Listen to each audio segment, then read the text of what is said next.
जानकी दास की जीवनी। जानकी दास मेहरा 1910 से 18 जून 2003 एक बहुमुखी व्यक्तित्व थे, जिन्होंने भारतीय सिनेमा, खेल और साहित्य पर अपनी अमिट छाप छोड़ी। 1910 में जन्मे जानकी दास ने विभिन्न क्षेत्रों में उल्लेखनीय उपलब्धियों से भरा जीवन जिया। खेल के क्षेत्र में जानकी दास साइकिल चलाने में अग्रणी थे।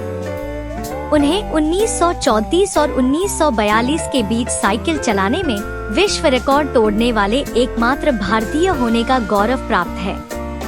खेल में उनके कौशल ने उन्हें बर्लिन में 1936 के ओलंपिक खेलों में अंतर्राष्ट्रीय ओलंपिक समिति के एकमात्र भारतीय सदस्य के रूप में स्थान दिलाया, जहां उन्होंने हॉकी के दिग्गज मेजर ध्यानचंद के साथ काम किया।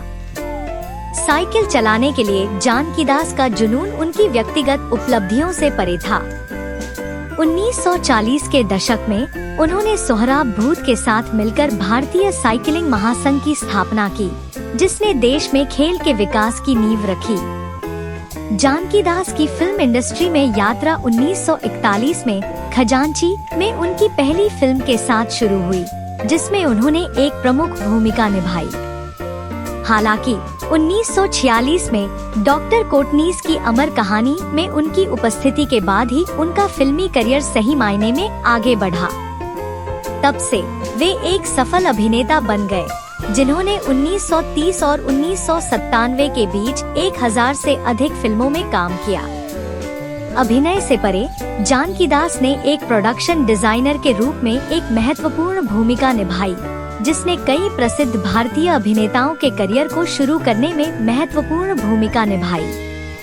उन्होंने डॉलर 1947 में मधुबाला की भूमिका के लिए जिम्मेदार थे, हमारा घर में मीना कुमारी को पेश किया और खुशबू को दर्द का रिश्ता में ब्रेक दिया। उन्होंने किशोर साहू द्वारा निर्मित और निर्देशित हेमलेट में अभिनेत्री माला सिन्हा को भी पेश किया। सिनेमा में जानकी दास का योगदान अभिनय और प्रतिभा की खोज तक ही सीमित नहीं था। 1985 में उन्होंने फिल्म यादों की कसम की पटकथा लिखकर अपने लेखन कौशल का प्रदर्शन किया।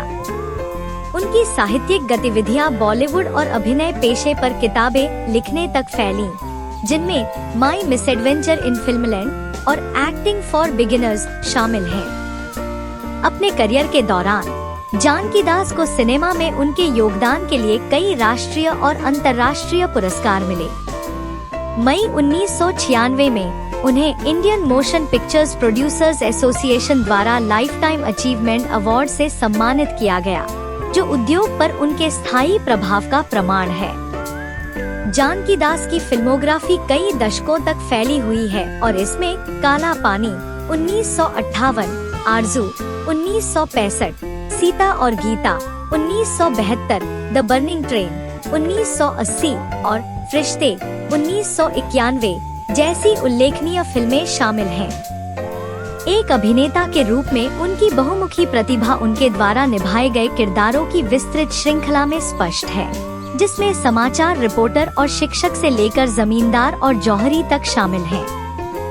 एक लंबे और शानदार करियर के बाद जानकी दास का 18 जून 2003 को 93 वर्ष की आयु में निधन हो गया। वह कुछ समय से हृदय रोग से जूझ रहे थे और मुंबई के जुहू में अपने निवास पर हृदय गति रुकने से उनका निधन हो गया। अंत में जानकी दास मेहरा का जीवन एक उल्लेखनीय यात्रा थी, जो लगभग एक सदी तक फैली थी। एक अभिनेता, प्रोडक्शन डिजाइनर और लेखक के रूप में भारतीय सिनेमा में उनके योगदान ने उद्योग पर एक अमिट छाप छोड़ी।